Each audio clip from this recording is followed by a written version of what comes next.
everybody.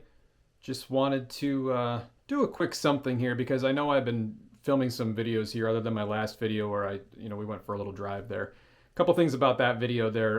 It felt very pixelated. I don't know if it was because I was in such an area where there was like no service or anything like that. But I mean, when I'm home, I mean, you can see this video is crystal clear. So I have to do a little research on that unless anybody knows like why the DJI Osmo Pocket 2 would have a little bit of that pixelation, like when I'm maybe out and about. It could be the sun was causing it. It could be the refresh rate on here that I have to adjust. I'm not sure. I'll figure that out though. But for a video that was just basically to see what I can do with it outside and stuff like that, not terrible, but not thrilled with it. So we'll work on it. We'll get there. Growing pains. This video, I just wanted to kind of put one up here because we're in the process of packing and getting things ready for my wife and I's trip here to Florida. Like I said in the last video, we've decided to drive down, so pretty excited about that. We'll be able to see some cool stuff. Maybe pop into like south of the border for a few minutes and kind of look around.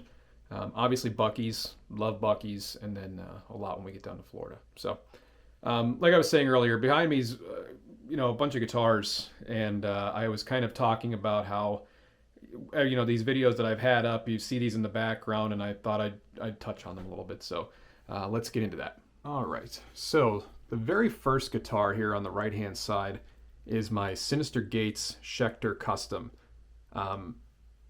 My brother got me into Avenged Sevenfold years ago, and really fell in love with how Synyster Gates plays guitar.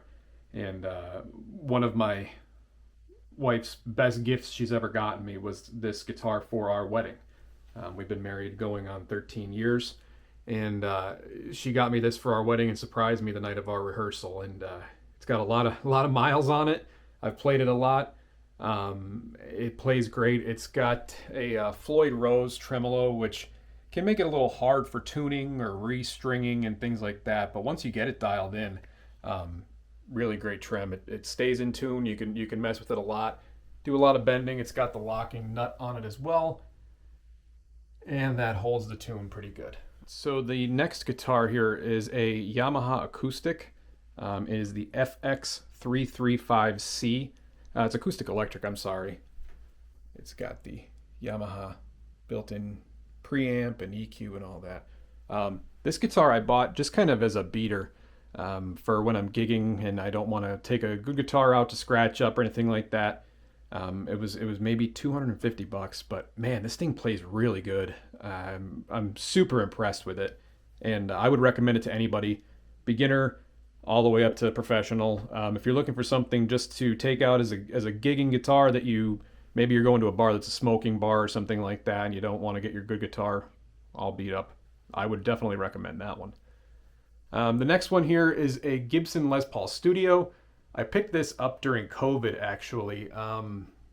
Everybody was kind of trying to figure out a way to make ends meet, and people were selling guitars locally. So picked this up. It was pretty affordable, and I told the guy the day that I picked it up, listen, when you get back on your feet, if you want the guitar back, I'm not going to ask for anything additional. Whatever I paid for it, it's basically just be an even swap. You can have the guitar back, and we're good to go.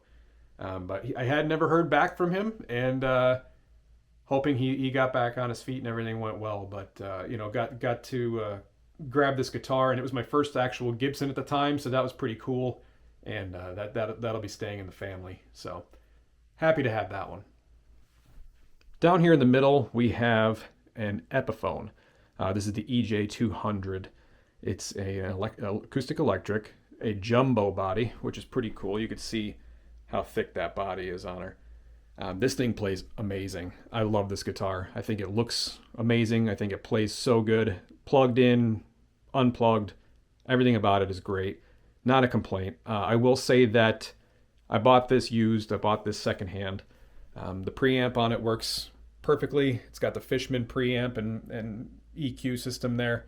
However, the neck does have a little bit of a bow to it, so it doesn't bother me as a player. I can work around it and change the tuning to make sure it lines up, and I've worked on it, and I added a little bit of a shim underneath the bridge there, and had a local luthier work on the nut. But You know, it still plays fantastic, and man, the case for it's huge too. So really cool guitar. Moving on, next one we have is the Firefly. This is a Firefly Gold Top. It's a Les Paul copy, or a Les Paul style. Man, the gold top on this is beautiful. It's hard to really, the camera doesn't do the metallic flake in it justice. But beautiful, beautiful guitar. It's got the wood back on it too, so it makes it a nice two-tone look to it. Headstock is beautiful on it. They did a great job with the binding on the neck, the inlays, the pickups sound great. The same luthier that worked on the nut of the Epiphone did this full setup as well, and I bought this guitar from him. So really love that guitar. And next to it I have a Martin. This is an X Series acoustic. My wife bought me this guitar as well for my 30th birthday. We had went down and did the Martin Guitar Factory tour, and we purchased that. So really great guitar. This is a straight acoustic, and plays fantastic, stays in tune, and just sounds beautiful and warm. Lease on the wall is a vintage brand. This brand guitar, they go for the, how do I put this? The most non-copyrighted way to make a guitar body with the headstock and the body shape that I guess so they don't get in trouble. But they give you some really quality stuff. It's got Wilkinson pickups. It's got a Wilkinson bridge and tuners as well. Little fun fact about this guitar here. We had a tornado that went through, I don't even remember how many years ago at this point, but this guitar was in a guitar store that was affected by the tornado, and even after everything got torn up, it was still on the wall. So I nicknamed this one Dorothy just because of the, the twister and the tornado and that terrible movie Wizard of Oz, but really more around the movie Twister. So really cool guitar, heavy, very, very heavy, just as heavy as the Firefly, which is pretty heavy too, but a great player. You know, if you're gigging with the guitar, I would always take a second guitar with me just so that way it doesn't hurt my shoulder and start getting worn out. But sounds great, looks beautiful with that burst finish on it and that cream pickguard. So love this guitar. And you know, with that one there, that's all of the ones that I have on the wall right now. Ignore the suitcases down here because again we're traveling soon. But you know, at one point I had like 20 some guitars. These are just the ones on the wall.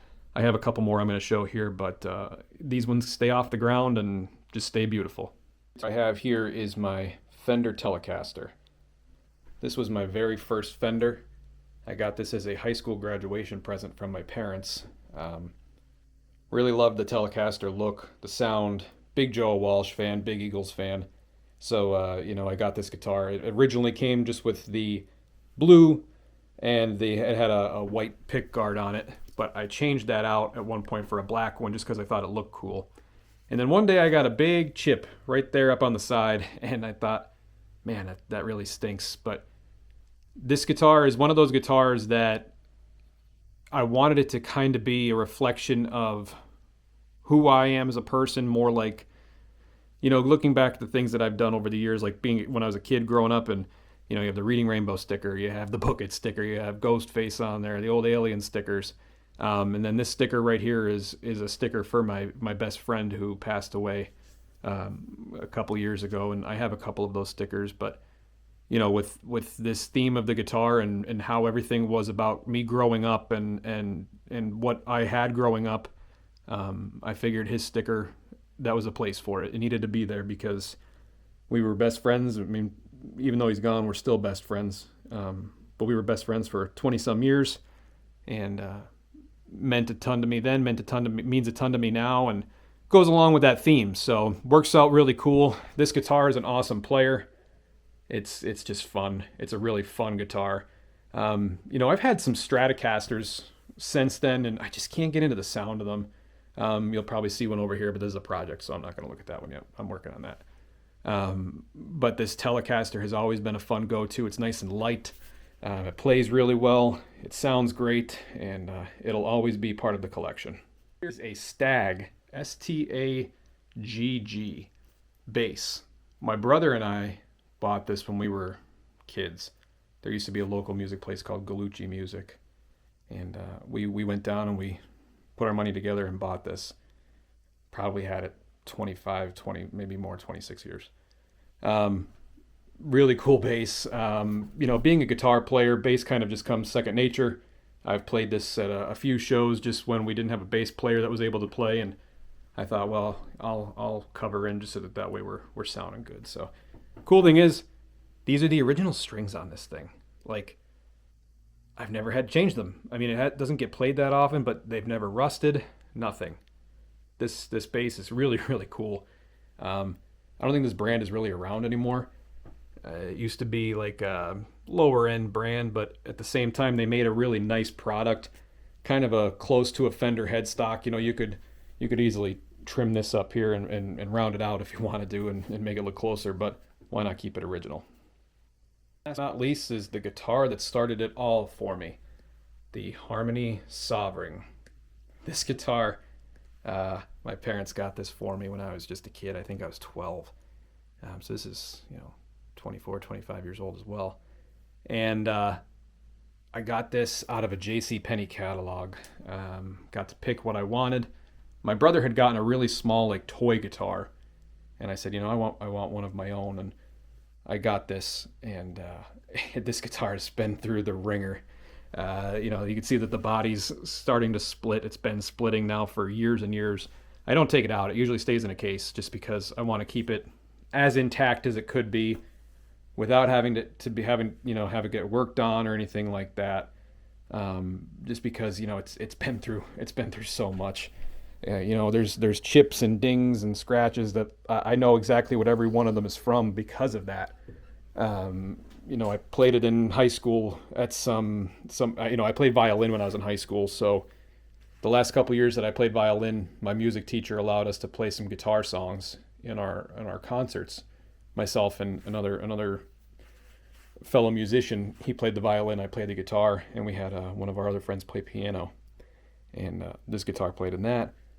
It's just played a lot. It got me started. It got me into playing guitar and took lessons at Gallucci's, like I was telling you about, where we got that bass before, and learned how to play as well as I can play. I'm not a phenomenal guitar player by any means, and as of the last 10 years or so, I've been singing as well and gigging, and my brother and I go out and gig maybe once a year, maybe once every 2 years, just because we don't want to do it often, but we like to kind of keep up on it. So that's the one that started it all. That's all my guitars that I currently have. Like I said, I have one more that I'm currently, I have it painted in an American flag theme right now. I love it, but I'm not happy with how I got the painting done on it. I think it could be done better.